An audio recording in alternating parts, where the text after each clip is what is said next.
All right, shalom, shalom, boys. Here. Well, I wanted to take a second to share and discuss a couple of things with you fellas out there because we see the writing on the wall in this country.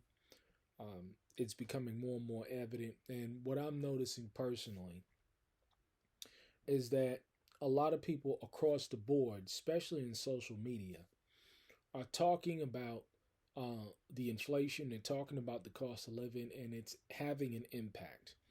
It's not something that everybody's aware of it, and everybody that are living at or below the poverty line are experiencing it.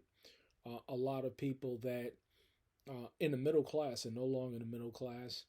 I'm seeing a lot of more homelessness. It's a sad deal, and we've been warning, and we'll continue to warn for people who get it and understand.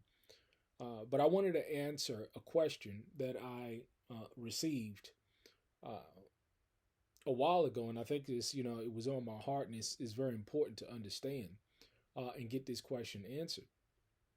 And this is dealing with elderly people. Uh, Over the years, I have had the experience of engaging with elderly people. I'm talking about those um, are of age, and I wouldn't consider a 55-year-old person an elderly person, but when it comes to women, um, uh, you're talking about 55. I mean, there's a couple. I would say, and this is a question that I was asked, but the socioeconomic status of these people are that they're living off of Social Security, SSI, whatever governmental benefits that they have. And again, I've engaged, and I see a couple of them on Facebook. I mean, I'm friends with quite a few of them on Facebook, and they admire what I'm doing, and I appreciate that. And and so one hoary headed woman asked me the question in terms of what she should do when it came to her situation, because of course she's feeling the pain of inflation. The cost of living is going up, but her health is declining. So I get it. Her financial resources are limited, and we're going to see more and more of this. Uh, as I saw many years ago. Uh, but what do we do, and what is the solution for such individuals? And as I've been saying over and over again, uh, and I'll say it publicly to these people, you need to be getting with a family or a community where you can live a simple and peaceful life, where you can settle down and hunker down a storm. Because, a lot of people, a lot of elderly people, their health is failing. They need doctor's appointments.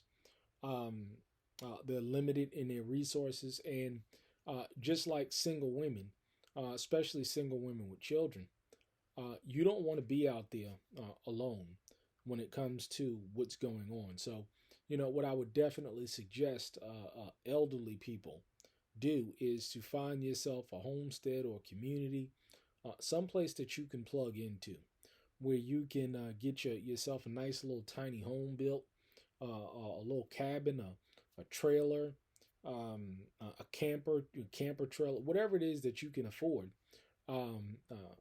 Get the basic necessities in that thing, and live a peaceable life, and contribute to that community or that homestead as best as you can, without being a burden. And that's the only answer that I have. That's the only way I see elderly people experiencing a certain degree of peace in their elderly years, as well as hedging themselves against the inflation and the inevitable currency reset that we're seeing transpiring right before our very eyes. So that's my solution, in a nutshell. Um, because I firmly believe that the elderly should be taken care of, but at the same time, not causing a whole bunch of ruckus and stuff. Uh, So that's my take. That's my answer on that topic. Because there's a lot of elderly people out there, especially in the faith, uh, that need to hear this and need to move with fear. Um, but y'all stay blessed. Shalom.